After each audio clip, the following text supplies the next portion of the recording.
जय श्री कृष्ण चैतन्य प्रभु नित्यानंद, श्री अद्वैत गदाधर शिवासादि गौर भक्तवृंद।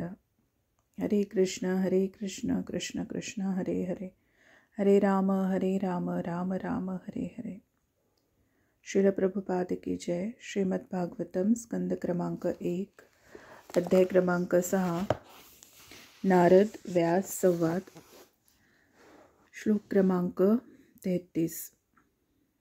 प्रयागतः स्ववीर्याणि तीर्थपाद प्रियश्रवा आहूत इव मे शीघ्रं दर्शनं याति चेतसी। ज्यांचे महात्म्य आणि चरित्रे श्रवण करण्याकरता सुखद आहेत असे भगवान श्रीकृष्ण त्यांच्या पवित्र चरित्रांचे कीर्तन करू लागताच तत्काळ बोलविल्याप्रमाणे माझ्या हृदयात प्रकट होतात। तात्पर्य: परमपुरुष आपले दिव्य नाम, रूप, लीला आणि कीर्तन ध्वनी यापासून भिन्न नाहीत।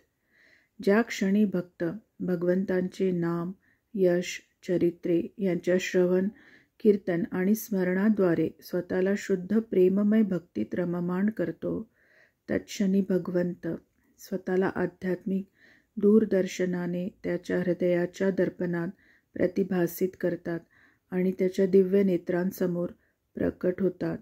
म्हणून दिव्य प्रेममय भक्तीने भगवंतांशी संबंधित असलेला शुद्ध भक्त क्षणोक्षणी भगवंतांच्या उपस्थितीचा अनुभव करीत असतो। सामान्यपणे कोणालाही दुसऱ्याकडून स्वतःचा मोठेपणा ऐकणे आवडते आणि ही प्रत्येकाची स्वाभाविक मानसिक वृत्ती आहे। भगवंत देखील इतरांप्रमाणे स्वतंत्र व्यक्तित्व असल्यामुळे ते सुद्धा या मानसिक वृत्तीला अपवाद नाहीत। प्रत्येक स्वतंत्र जीवात जी मनोवैज्ञानिक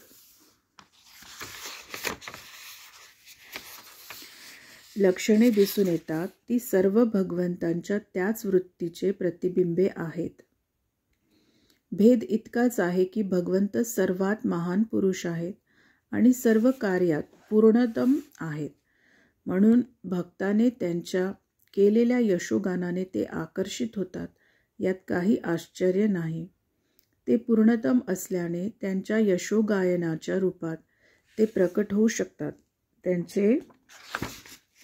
त्यांचे यश त्यांच्यापासून अभिन्न आहे, म्हणून अशा दिव्य गायनातूनच नारद भगवंतांची उपस्थिती अनुभवतात।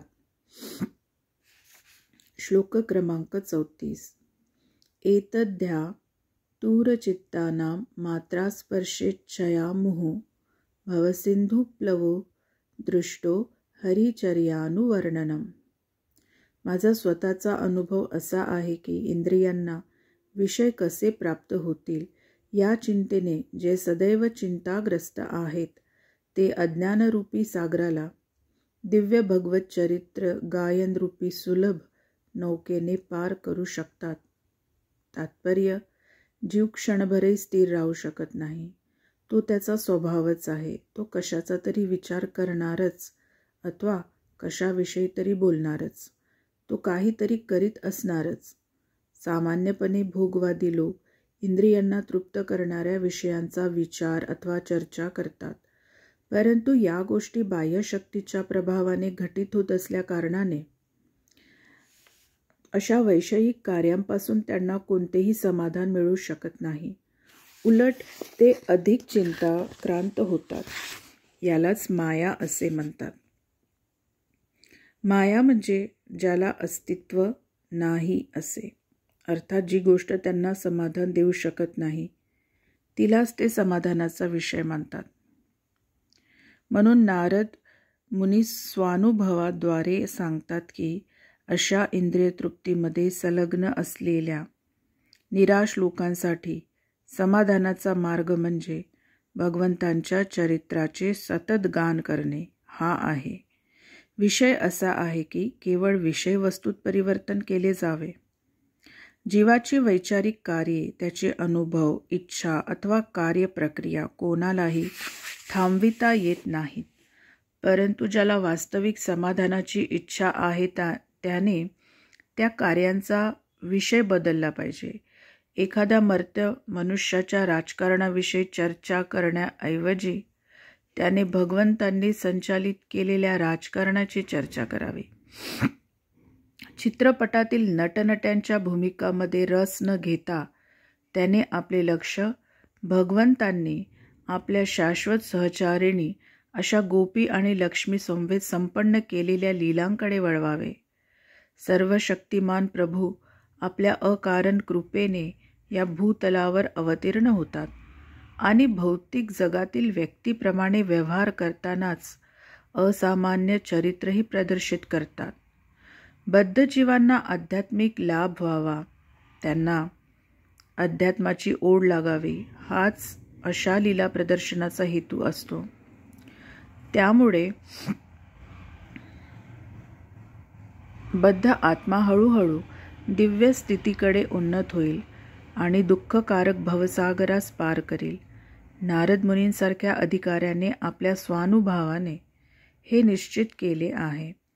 आपण जर भगवंतांच्या परमप्रिय भक्त ऋषींचे चरणानुगमन केले तर आपल्यालाही हाच अनुभव येईल.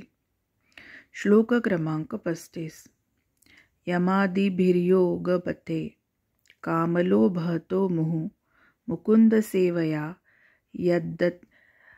यद्वत्तथात्माद्धा न शाम्यती.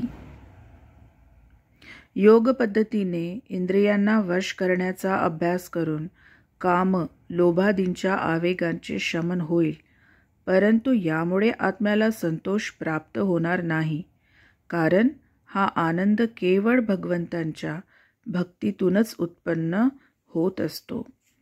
तात्पर्य: योगाचे लक्ष्य आहे इंद्रिय संयमन.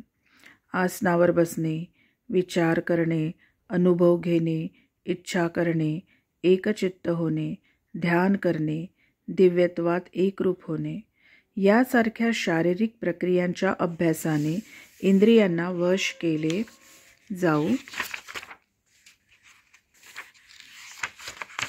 शकते. इंद्रियांची तुलना विषारी सर्पांशी केलेली आहे आणि योग पद्धत केवळ त्यांना वश करून घेण्यासाठीच आहे.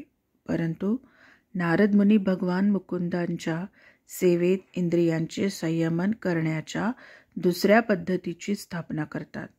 स्वतःच्या अनुभवातून ते असे स्पष्ट करतात की कृत्रिमरित्या इंद्रिय संयम करण्याच्या पद्धतीपेक्षा भगवत भक्ती अधिक प्रभावी आणि आचरणीय आहे.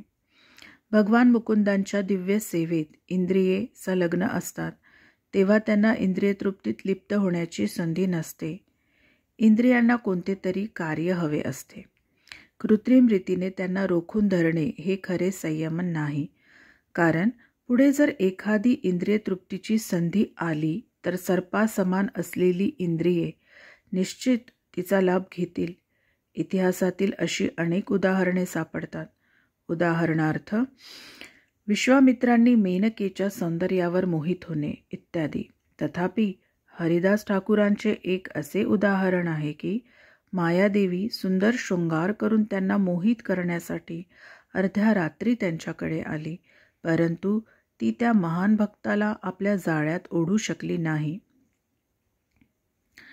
तात्पर्य असे की भगवत भक्तीविना योग पद्धत अथवा शुष्क तात्विक अनुमान चिंतन सफळ होऊ शकत नाही. आत्मसाक्षात्कार प्राप्त करण्यासाठी कर्म, गूढयोग, तार्किक ज्ञान यापासून पूर्णपणे अलिप्त अशी भगवंतांची शुद्ध भक्तीच सर्वश्रेष्ठ पद्धत आहे. शुद्ध भक्ती स्वभावाने दिव्य आहे. भगवत भक्तीच्या तुलनेत योग पद्धत व ज्ञानमार्ग अतिशय गौण आहेत. जेव्हा दिव्य भक्तीला ज्ञान, कर्म, योग इत्यादी गौण पद्धतींची जोड दिली जाते तेव्हा तिचा स्वभाव दिव्य न राहता ती मिश्र भक्तीत परिणत होते. भागवताचे कर्ते श्रील व्यासदेव पुढे दिव्य साक्षात्काराच्या या सर्व भिन्न पद्धतींचे क्रमशः वर्णन करतील. श्लोक क्रमांक 36. सर्वं तदिदमाख्यातं यत्पृष्टोऽहं त्वयानघ जन्मकर्म रहस्यं मे भवतश्चात्मतोषणम्. हे व्यासदेव, तुम्ही सर्व पापांपासून मुक्त आहात. तुम्ही पृच्छा केलीत त्यानुसार मी माझा जन्म आणि आत्मसाक्षात्कारासाठी केलेल्या प्रयत्नांची व्याख्या केली आहे. हे तुमच्या संतोषाला सहाय्यक होईल. तात्पर्य: व्यासदेवांची जिज्ञासा पूर्ण व्हावी म्हणून येथे भक्तिमय कार्याच्या प्रारंभापासून ते दिव्यत्वाच्या स्थितीपर्यंतचे यथायोग्य स्पष्टीकरण करण्यात आले आहे. दिव्य संगतीमुळे आपल्या हृदयात प्रेममय भक्तीचे बीज कसे पेरले गेले आणि ऋषीकडून श्रवण केल्याने त्याची क्रमशः कशी वाढ झाली, हे नारदांनी येथे स्पष्ट करून सांगितले आहे. अशा श्रवणाचा परिणाम असा होतो की श्रोता भौतिक विषयातून सर्वथा अनासक्त होतो. इथे आपण पाहतो की अशा दिव्य श्रवणाने एक बालक देखील आपल्या एकमेव आश्रय असणाऱ्या मातेच्या मृत्यूला भगवत आशीर्वाद मानतो आणि तो तत्क्षणी भगवंताच्या शोधासाठी बाहेर पडतो. वास्तविक पाहता भौतिक डोळ्यांनी भगवंतांचे दर्शन करणे कोणालाही शक्य नसते. तरीही भगवंतांच्या साक्षात्काराची त्याची प्रबळ इच्छाही स्वीकृत केली गेली. नारद मुनींनी दिव्य सेवेच्या निर्वाहाने संचित कर्माच्या फळांपासून कशी सुटका होते याचेही स्पष्टीकरण केले. तसेच त्यांनी हेही सांगितले की कशा रीतीने त्यांचे भौतिक शरीर दिव्यत्वात परिणत झाले. केवळ दिव्य देहाचाच भगवंतांच्या आध्यात्मिक क्षेत्रात प्रवेश होतो. शुद्ध भक्तच भगवंतांच्या राज्यात जाण्यास पात्र ठरतो. दिव्य साक्षात्कारातील सर्व रहस्ये स्वतः नारद मुनींनी यथायोग्य रूपात अनुभवली आहे आणि म्हणून अशा अधिकाऱ्याकडून श्रवण करून आपणाला भक्तिमय जीवनातील दिव्यानुभव होतात. अशा अनुभवांचे वर्णन वेदांच्या मूळ पाठातही क्वचितच सापडते. वेद आणि उपनिषदात याविषयी केवळ अप्रत्यक्ष रीतीने अंगुली निर्देश करण्यात आलेला आहे. तेथे प्रत्यक्ष स्पष्टीकरण करण्यात आलेले नाही आणि म्हणून भागवत हे निगमकल्पतरूचे परिपक्व फळ आहे. श्लोक क्रमांक 37. सूत उवाच एवं संभाष्य भगवान नारदो वासवीसुतम् आमन्त्रवीणां रणयन् ययो यादृच्छिको मुने. सूत गोस्वामी म्हणाले, अशा प्रकारे वासवीसूत व्यासदेवांना संबोधित करून नारद मुनींनी त्यांचा निरोप घेतला आणि आपल्या वीणेचा झंकार करीत ते आपल्या इच्छेनुसार भ्रमण करण्यासाठी जाते झाले. तात्पर्य: प्रत्येक प्राण्याला पूर्ण स्वातंत्र्य हवे असते, कारण तो त्याचा मूळचा दिव्य स्वभाव आहे. हे स्वातंत्र्य केवळ भगवंतांच्या दिव्य सेवेद्वारेच प्राप्त होते. बहिरंगा शक्तीने भ्रमित झाल्याने प्रत्येकाला आपण स्वतंत्र आहोत असे वाटते, परंतु तो प्रकृतीच्या गुणांनी बांधलेला आहे. बद्ध जीव या पृथ्वीवर सुद्धा स्वेच्छेने एका ठिकाणाहून दुसऱ्या ठिकाणी जाऊ शकत नाही, तर परग्रहावर जाण्याविषयी काय सांगावे. परंतु भगवंतांचे अखंड यशगान करण्यात संलग्न असलेले नारद मुनींसारखे पूर्णपणे मुक्त आत्मे केवळ या पृथ्वीवरच नव्हे तर ब्रह्मांडाच्या कोणत्याही भागात त्याचप्रमाणे दिव्य आकाशात कुठेही संचार करण्यास मुक्त आहेत.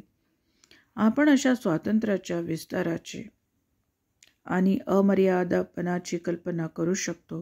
हे स्वातंत्र्य जवळजवळ भगवंताप्रमाणेच आहे. त्यांच्या या भ्रमणाचे काही कारण नाही, त्यास कोणते बंधन नाही आणि त्यांचे मुक्त भ्रमण कोणी थांबवू शकत नाही. अशा प्रकारेच भक्तीची दिव्य पद्धतही मुक्तच आहे. अशी भक्ती सर्व विधींचे यथारूप पालन करून देखील एखाद्याच्या हृदयात विकसित होईल अथवा होणारही नाही. त्याचप्रमाणे भक्ताची संगतसुद्धा मुक्त आहे. एखाद्याला अशी संगत मिळण्याचे त्याला सौभाग्य लाभेल अथवा तसे सौभाग्य अनंत प्रयत्नांतीही लाभणार नाही. अर्थात भक्तीच्या सर्वच क्षेत्रात स्वातंत्र्य हे मूलभूत आहे. स्वातंत्र्याविना प्रेममय सेवेचा निर्वाह होत नाही. भगवंतांना शरण जाणे याचा अर्थ आपले स्वातंत्र्य हरवून बसणे असा नाही. भगवंतांना सद्गुरूरूपी पारदर्शी माध्यमाद्वारे शरणागत होणे म्हणजे जीवनाचे पूर्ण स्वातंत्र्य मिळविणे होय. श्लोक क्रमांक 38. अहो देवर्षिर्धन्योऽयं यत्कीर्तिं शारंग धन्वन. गायन माद्यन्निदं तंत्र्या रमयत्यात्तुरं जगत. देवर्षी नारदांचा जय जयकार असो. ते धन्य आहेत. ते भगवंतांच्या चरित्राचे यशगान करतात. ते स्वतः त्याचे सुख अनुभवतात आणि त्याचवेळी ब्रह्मांडातील दुःखी जीवांना दिव्य प्रेरणा देतात. तात्पर्य, श्री नारद मुनी आपले वाद्य वाजवून विश्वातील अखिल जीवांना दुःखमुक्त करण्यासाठी भगवंतांच्या दिव्य चरित्राचे महात्म्य गातात. या ब्रह्मांडात कोणीही सुखी नाही आणि सुख म्हणजे जे काही अनुभवले जाते तो मायेचा भ्रम आहे. भगवंतांची मायाशक्ती इतकी प्रबळ आहे की डुक्कर देखील विष्ठेत लोळत असले तरी त्याला आपण सुखी आहोत असे वाटते. भौतिक जगात कोणीही वस्तुतः सुखी होऊ शकत नाही. अशा भौतिक जगातील दुःखी निवाशांना प्रबुद्ध करण्याकरता श्रील नारद मुनी सर्वत्र भ्रमण करतात. त्रस्त जीवांना भगवत धामात घेऊन जाणे हा त्यांचा उद्देश आहे आणि हेच त्या महान ऋषींचे चरणानुगमन करणाऱ्या प्रामाणिक भक्तांची ध्येय आहे. अशा रीतीने श्रीमद भागवताच्या पहिल्या स्कंदातील नारद व्यास संवाद नामक 6व्या अध्यायावरील भक्तिवेदांत भाष्य संपन्न. हरे कृष्णा कृष्ण कृष्ण हरे हरे, हरे राम राम राम हरे हरे. श्रील प्रभुपाद की जय.